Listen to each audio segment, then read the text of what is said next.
오늘은 우리 조직의 성장, 세일즈 팀, 개발팀, 디자인 팀은 어떤 기준으로 캐패시티, 즉 성장하는가, 그리고 우리 조직의 성장은 어떤 방법과 어떤 기준으로 해야 되나, 고객 수의 증가, 매출의 증가, 임직원 수의 증가, 고객의 증가, 이에 따른 인센티브나 보상이나 이 실리콘밸리는 어떤 식으로 인센티브나 보상 설계를 하는지, 투자 받기 전에 준비해야 되는 것들, 어떤 식으로 보상 설계를 하고 인센티브 설계하고 일 잘하는 사람들을 위해서 성장의 그로스 마인드셋을 연계해서 우리 회사는 무엇을 준비해야 되는지에 대해서 말씀드려보고자 합니다. 나의 목표, 우리 회사에서 나는 무엇을 목표로 하고 있는가? 어떤 사람은 어, 팀장으로 승진하는 게 자기의 목표가 될 수도 있고, 어떤 사람은 팀원들과 자신이 더 좋은 관계, 네트워킹을 통해서 같이 팀원들과 성장하는 방법이 있겠고, 또 다른 분들은, 예를 들어서 어떤 분들은 밖에, 회사 밖에 있는 사람들과 릴레이션십, 그리고 네트워킹 통해서 자신의 성장을 만들어가는 분들이 계실 거라고 생각합니다. 여러 가지 방법들이 있을 텐데요. 어떤 방법이 좋고 나쁘다는 걸 말씀드리는 것보다 자신의 성장은 사람에 따라서 다른 방법과 다른 기준이 있다고 말씀드릴 수가 있겠습니다. 그래서 결국 나의 성장의 기준, 목표는 회사 안에 있는지, 회사 밖에 있는지, 우리 팀의 성장이 있는지, 개인의 성장이 있는지, 또 내가 열심히 일하다가 번아웃에 빠지거나 열심히 일하다가 다른 부서로 옮겼을 때 기존에 알던 일들, 해봤던 일들과 달라서 겪게 되는 이런 심적인 부담감, 이런 것들이 연계해서 이래 나의 성장의 기준이나 목표, 그리고 단기적인 목표, 장기적 목표들이 바뀔 수가 있다고 생각을 해요. 예. 그래서 내가 하고자 하는 일, 하고 있는 일이 어떻게 하면 보람을 느낄 수 있을지, 나의 인생의 목표, 인생의 미션, 나의 꿈, 이런 것들이 어떻게 연계되는지 한번 같이 얘기를 해보겠습니다. 나의 성장의 목표는 무엇인가? 나의 스킬셋을 더 성장하는 게 있을 테고요. 나의 리더십 목표, 팀장이 되고 더 윗선에 어, 더 매니저가 되고 또 윗선의 리더가 되는 리더십의 역할, 그리고 리더십을 통해서 성장하는 방법이 있고, 난 그런 것보다 내가 만약에 영업이야, 세일즈, 그러면 고객과의 커뮤니케이션 스킬이나 뭐 네고시에이션, 계약 관련해서 이런 것들이 좀 더 내가 스킬셋 혹은 그로스 마인드셋이 증가되는 성장하는 그런 기회가 될 수가 있겠습니다. 그래서 여러 가지 일들을 내부적으로 나를 중심으로 한번 볼 텐데요.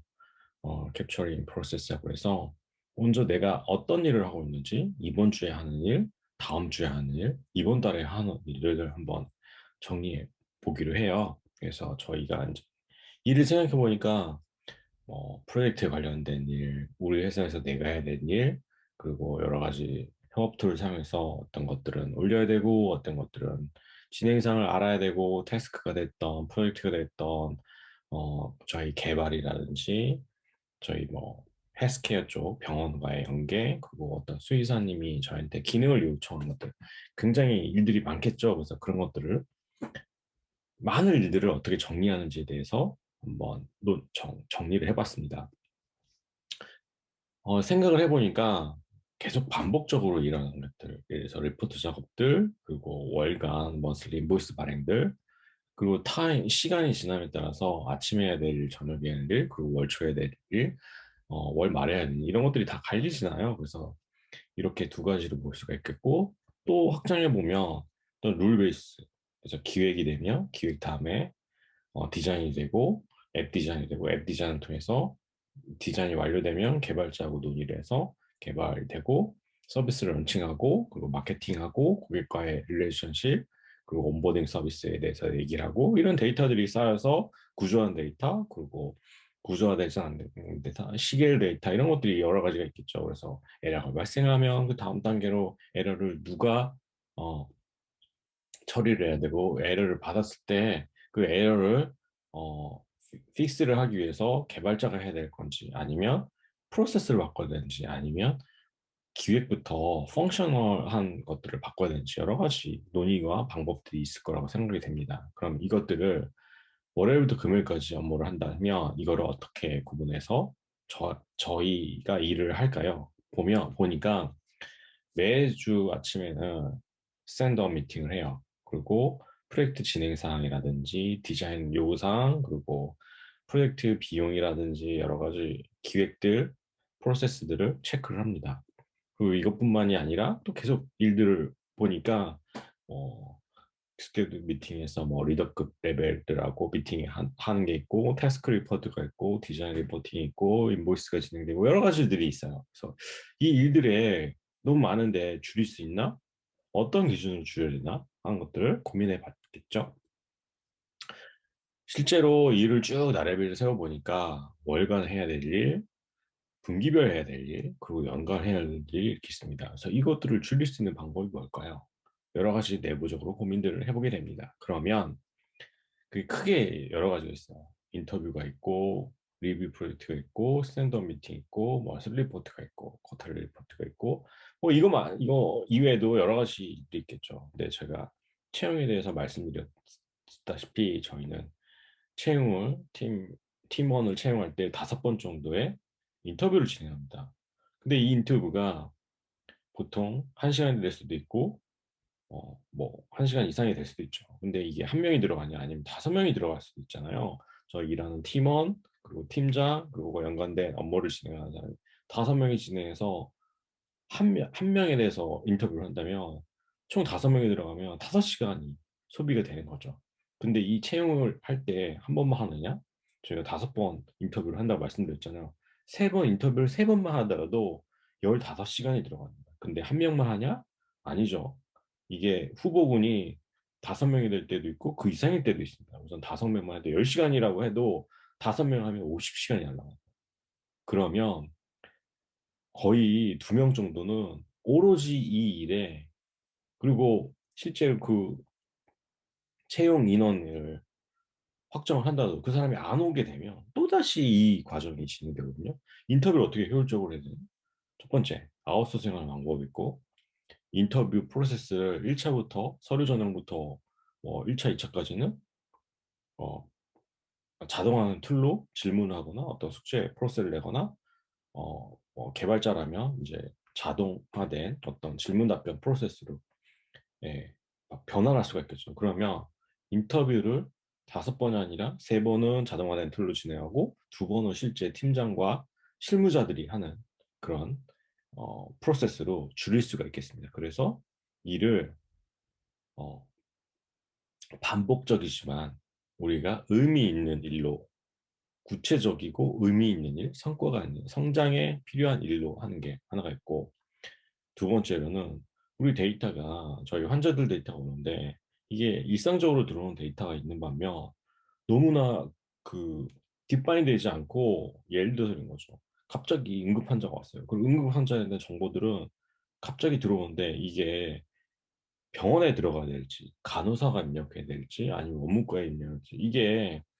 구분이 안 돼 있다면 이게 언스트럭처돼 있는 데이터죠. 그래서 이거를 이 데이터는 예를 들어서 비용 데이터는 원무과에 내야 되고 환자의 상태 데이터는 의사가 진단해야 되고 그 진단된 결과를 가지고 처방이나 아니면 다음 단계 어떤 그 진행이 된다면 간호사가 간호사의 인풋 데이터로 정리가 돼야 되는 거죠. 이런 식으로 되게 여러 가지들이 정리가 돼야 되는데 이 부분에 대해서 어떤 식으로 진행하냐 이건 정리가 돼 있어요. 기준이 있어야 되고 어떤 프로세스로 데이터가 정리가 돼야 되고 뭐 여러 가지 방법들이 있겠죠. 그래서 지속적으로 바뀌어지는 데이터가 있는가 하면 일정한 데이터가 있어서 고객의 정보, 고객의 주소, 연락처, 뭐 고객이 지불하는 카드 정보 이런 것들은 예, 일상적인 정보가 됐고 계속해서 바뀌는 정보, 환자의 상태 정보라든지 뭐 이런 것들은 그 보험사 정보라든지 그리고 보험에 해당되는 사항과 아닌 뭐 이런 것들이 계속 바뀌거나 안 바뀌거나 이런 내용이 있죠. 그래서 여러 가지 방법들을 찾아봅니다. 그래서 우리가 어, 오브젝트 산출물이 명확하거나 데이터가 명확한 거 아니면 사람을 갈아 넣어서 해야 되는 일 이런 것들은 최대한 자동화할 거 그렇지 않을 거를 나눠서 하면 좋을 것 같고요. 그리고 구조화되지 않은 데이터 예를 들어서 텍스트 데이터나 비디오 데이터, 이미지, 사진 같은 것들은 환자의 상태를 보는 진단, 치료, 처방, 수술, 뭐 환자 관리에 대한 것들이 아니라 진짜 비디오나 어, 그림처럼 사진처럼 이런 것들이 있다면 그걸 판단할 수 있는 거냐, 판단할 수 없는 환자 상태를 이렇게 구분해서 관리를 해야겠죠. 그래서 인터뷰를 줄이고 스탠드업 미팅을 줄여서 저희가 진행되는 상태를 공유하고 공유된 상태의 데이터를 저희들이 일부 1차 가공해서 리포트를 만들어서 의사 선생님한테 그리고 간호사 선생님한테 그리고 보험사에 제공한다면 스탠드업 미팅이 아주 그 불가피하게 발생된 이슈 관리나 리스크 관리를 제외하고는 필요 없는 상황이 되겠죠. 뭐 이런 식으로 이게 많은 일들을 프로세스화하거나 정리하거나 구조화해서 일들을 줄여가는 방법으로 저희는 운영을 하고 있습니다. 그래서 이런 많은 리스트를 5개 단계에서 3개를 줄이고 3개 단계에서 또 2단계를 그러니까 2개의 단계를 줄이는 이런 프로세스 정리 그리고 업무의 단순화 과정을 거치고 진행하게 되겠죠.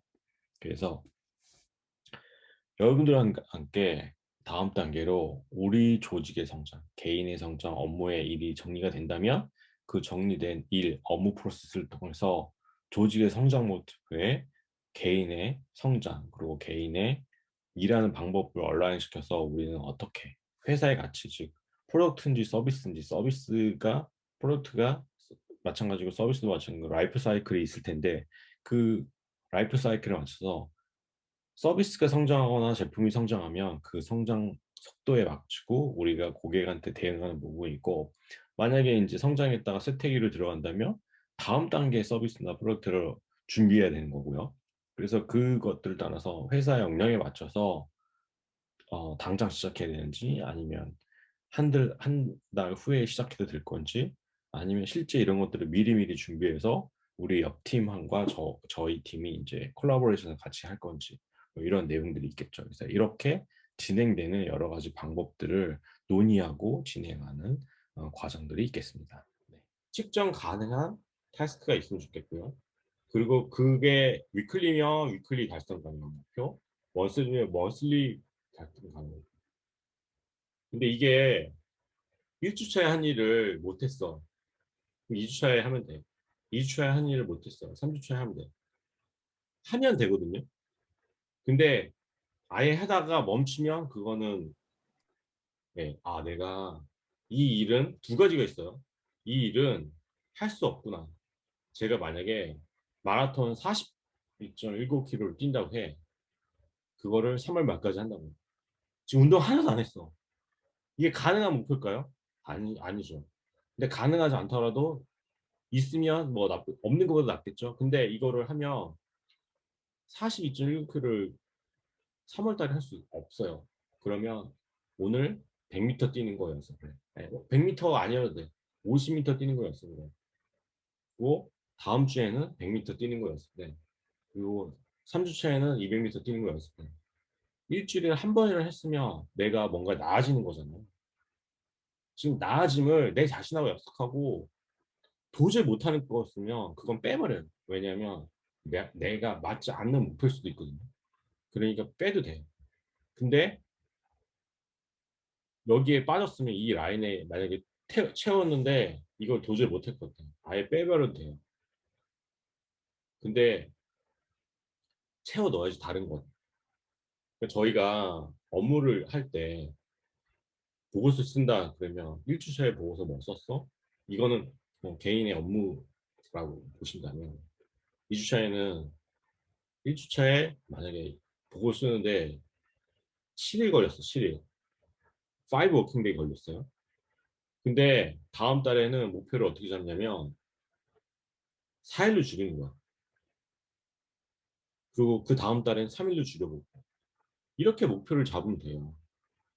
근데 가당치도 않은 막 10분 안에 일주일이 걸렸던 거 10분 안에 쓰겠다. 이거는 현실적으로 어렵잖아요. 그런 목표는 측정 가능한 수준의 목표, 주간 달성 가능한 목표로 잡았으면 좋겠어요. 그래서 그거를 매주 이렇게 관리하면 좋겠어요. 제가 이걸 왜 여러분한테 말씀드리냐면 이게 OKR이고 이게 스크럼이고 이게 태스크 관리예요. 여러분, OKR 되게 어렵게 생각하시면 안 돼요. 왜냐면 이번 주에 무슨 일 하는 것도 관리도 안 되는데, 이번 주 무슨 일 하는 거 우리 조직하고 커뮤니케이션 안 되는데 무슨 OKR이 되냐 이거지. 무슨 스크럼이 되냐 이거지. 스크럼이 목적이 뭐 철학이 있다는 등 뭐 목적이 있다는 등 뭐 그런데 스크럼이 하는 이유가 우리가 일하는 게 방법이 틀렸으면 빨리 바꾸자. 우리가 목표가 틀렸어. 아니면 가는 방향이 틀렸어. 빨리 바꿔서 도달 가능한. 왜냐면 우리가 처음부터 만약에 이런 거 있잖아요. 스타트업이 자동차를 만든다. 아, 이거 안 돼. 불가능하다니까. 근데 킥보드나 이렇게 뭐 애들 타는 그런 거 있잖아요. 스케이트보드 이건 만들 수 있을 것 같아. 그러면 스케이트보드부터 만들어야지. 이게 스크럼이에요. 방향을 바꾸는 거. 뭐 피봇이라고 얘기하고 스크럼이라고 얘기하고 뭐 여러 가지 여러 가지 이름을 붙여서 얘기를 하는데 좋다 이거지. 근데 여러분들은 리더님이시잖아요. 여러분들은 대표님이시잖아요. 여러분들은 달성 가능한 목표를 가지고 팀원들하고 달려야 되는 거죠. 그죠? 그걸 말씀드리고자 하는 거예요. 여러분들이 저하고 같이 하는 이 과정은 지금 말씀드린 것처럼 네, 지금 말씀드린 것처럼 실행 가능한 레벨로 여러분들 업무 태스크를 내리고 실행 가능한 여기 써놨잖아요.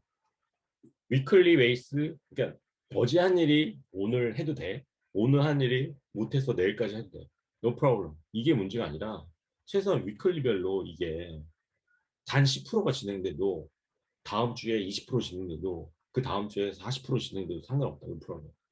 여러분들 해야 되는 일이 진전이 된다는 것들을 내가 그리고 팀장이 팀원이 상대방이 인지할 수 있는 것들을 얘기해야 돼. 근데 제가 회사에서 일을 해보니까 제일 큰 문제가 뭐냐면요. 제일 큰 문제가 뭐냐면요. 자기가 하는 일을 상대방한테, 팀원이나 팀장한테 설명을 제대로 못하는 사람입니다. 커뮤니케이션이 안 돼서 일의 진행 사항을 같이 협의를 못하는 사람. 그리고 자기가 한 일을 제대로 못 쓰는 거예요. 글쓰기를 가르쳐야 되는 상황이 발생되고요. 대화법을 가르쳐야 되는 상황이 발생돼요. 근데 여러분들은 그거를 어떻게 해야 될까요? 그거 하나하나 옆에 앉혀놓고 가르쳐 줄까요?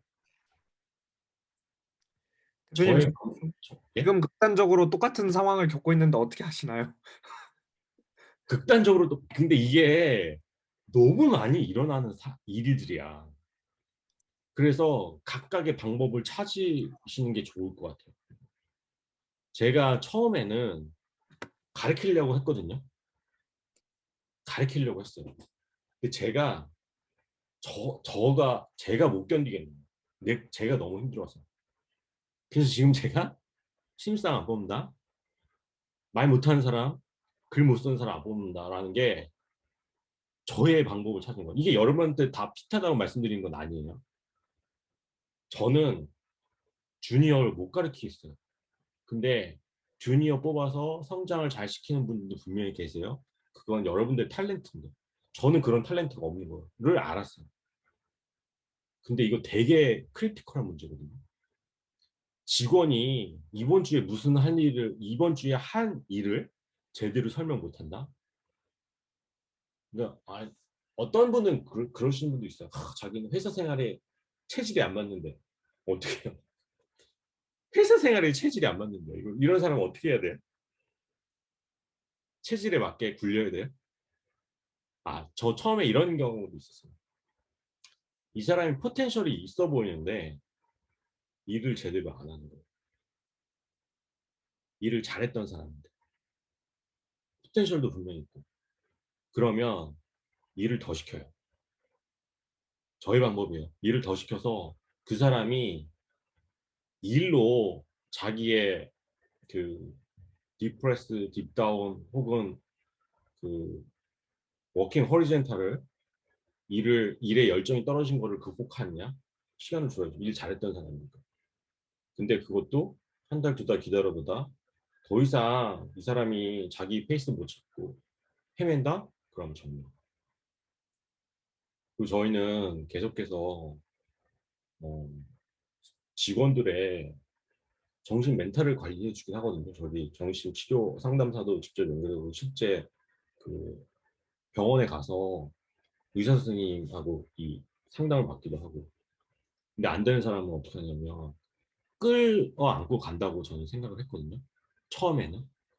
근데 그게 저는 그분을 안고 간다고 생각하는데 이게 다른 팀원들은 더 틀리게 되는 거예요.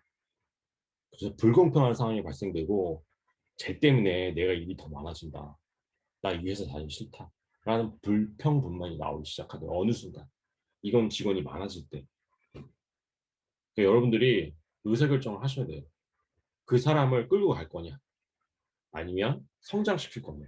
아니면 놔줄 거냐? 이건 저의 생각이에요. 여러분한테 핏하다는 말씀은 아닙니다. 의사결정을 해야 돼요.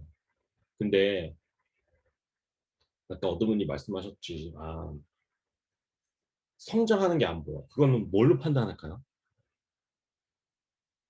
업무가 스킬이 되는 거는 사실 대표님이나 리더님 딱 보면 아셔야 되고 이 사람이 일을 잘한다 못한다 뿐만 아니라 이 사람이 성장하고 있구나. 말을 자기 생각을 문서로 표기하고 커뮤니케이션을 표기하고 일을 빨리 하고 이게 저는 성장한다고 생각을 하거든요. 근데 다른 방식도 성장하는 사람은 분명히 있을 거예요. 그거에 대해서 얘기를 했으면 좋겠어요. 똑같은 문제를 계속 당할 거예요. 근데 여러분들이 방법을 찾으셔야 될 것 같아요. 저는 찾았어요. 무섭지만 저는 그냥 빠이빠이 해요. 그래서 이게 지금 별거 아닌 것 같은데 위클리로 이걸 딱 보면 여러분들이 무슨 문제가 생길 것 같아요? 혹시 그렇게 생각하시는 분 없어요? 이 템플릿 딱 보면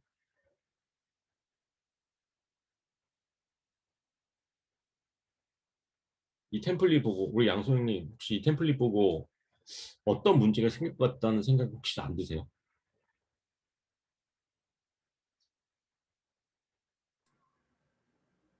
정답은 없습니다. 그냥 얘기해 주시면 돼요. 일단 이걸 잘 수행하기 위해서는 매주 이걸 확인해야 되잖아요.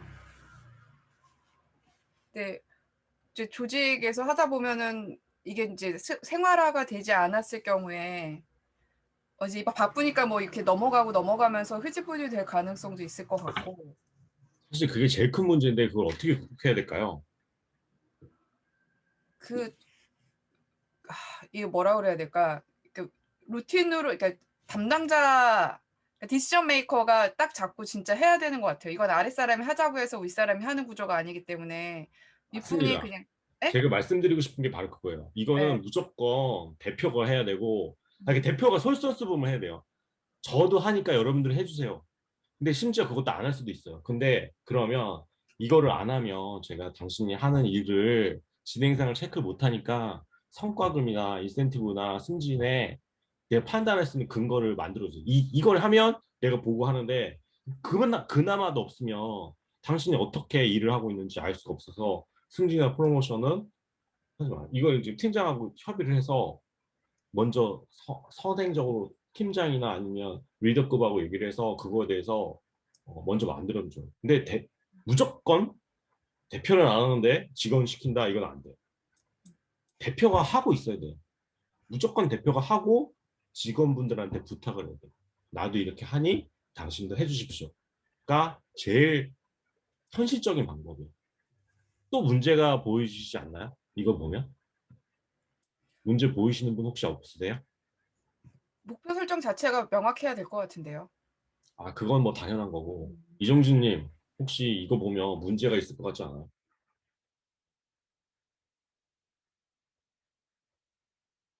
이정진 리더님, 혹시 이거 문제가 있을 것 같지 않아요? 어떤 문제가 있을까요? 그러니까 퍼스널 레벨이랑 팀 레벨이 얼마나 잘 일치할지가 조금 궁금하긴 해요. 그건 계속 해봐야 되거든요. 그냥 처음부터 퍼스널 레벨하고 팀 조직의 레벨하고 회사의 레벨하고 생각이 다 달라서 엉뚱한 목표를 세우고 달려가는 사람이 있을 거고 첫 번째. 그 두 번째 제가 생각하기에는 첫 번째 그러니까 일이라는 게 있잖아요. 한 달짜리 일을 하면 하다 보면 1주차, 2주차에 다 끝날 수도 있어요. 그죠? 그럼 나머지 3주차, 4주차는 뭘 해야 되나? 라는 문제가 생길 수 있고 이 표를 보면 그 두 번째로 이게 진짜 문제인데 이게 한 달 안에 안 끝나는 문제가 있어요. 그럼 다음 달까지 하는 게 맞는지 이번 달에 클로징 하는 게 문제인지 맞는지를 판단해 줘야 돼. 누가 판단해? 매니저하고 리더가 판단해 줘요. 끝도 없이 이거 갈 수도 있거든요. 뭐 시켰는데 3개월, 4개월 끝도 없이 하고 있는 분이 계세요. 어떻게 해야 돼? 첫 번째 달에 이걸 보고 잘라줘야 돼. 그만하시라고. 그러면, 그러니까, 근데 이게 그래서 중요한 거예요. 직원들 입장에서 어디까지 해야 되는지 판단을 못 하는 경우가 있단 말이죠. 그러면 리더하고 대표이사가 미리 기준을 만들어 놔서 어디까지 하라는 기준을 만들어 놓은 게 제일 좋은데 사실 일이라는 게 이렇게 그 무자듯이 딱 단칼에 안 되거든요. 그러면 여기서 그만합시다라는 걸 의사결정을 해줘야 돼. 그게 리더가 해야 돼. 리더. 그죠? 지금 보면 있잖아요. 이게 오케이든 뭐 스크럼이든 그런 말이 아니라 그냥 위클리 월간 계획만 이 템플릿을 봐도 문제가 끝도 없이 생길 거라고 일을 하다 보면 여러분들이 제가 이 템플릿을 주고서 그런 질문들을 저한테 주셨으면 좋겠다는 생각을 해서 이걸 만들었어요.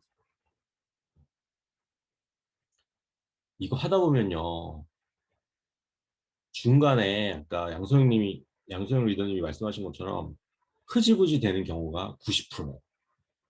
그리고 진짜 열심히 했는데 이게 의미가 없을 경우가 8%예요. 98%가 그냥 쓸데없는 짓을 한 거예요. 근데 이게 밸류 있게 가려면요. 우리 회사에 일하는 방법이 정의가 돼야 돼요. 이 태스크를 관리한다가 아니라 우리 회사는 일주일의 태스크가 어떻게 진행돼야 된다는 게 합의가 있어요.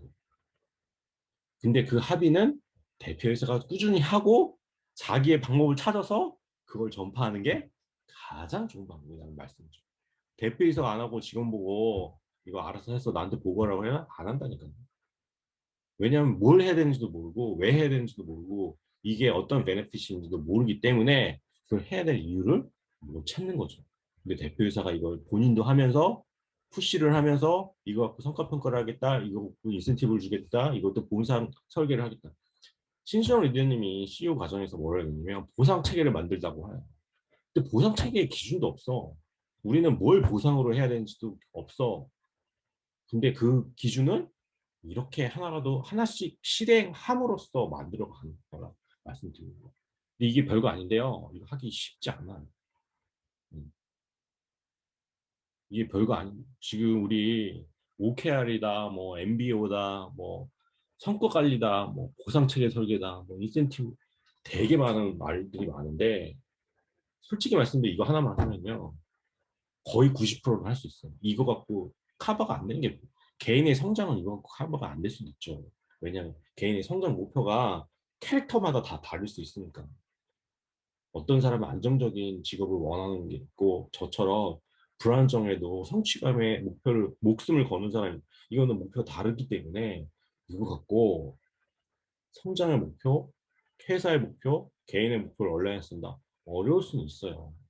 아까 MBO를 하거나 보상 체계나 네? 인센티브를 설계할 때 그 말씀 드리는 겁니다. 그래서 조직의 성장 목표 그리고 우리 팀의 목표, 회사의 가치와 나의 역량, 회사 역량에 나의 일을 어떻게 얼라이언스 시킬까 이런 것도 중요하다는 말씀을 드리고자 합니다. 그래서 이거 저번에 설명드렸죠. 회사의 성장은 이거 로우 오브 스타터 피지스라고 이게 회사의 성장과 회사의 성장 속도와 개인의 성장 속도는 다를 수밖에 없어요. 당연한 게 맞는 거죠. 왜냐하면 회사는 여러 사람이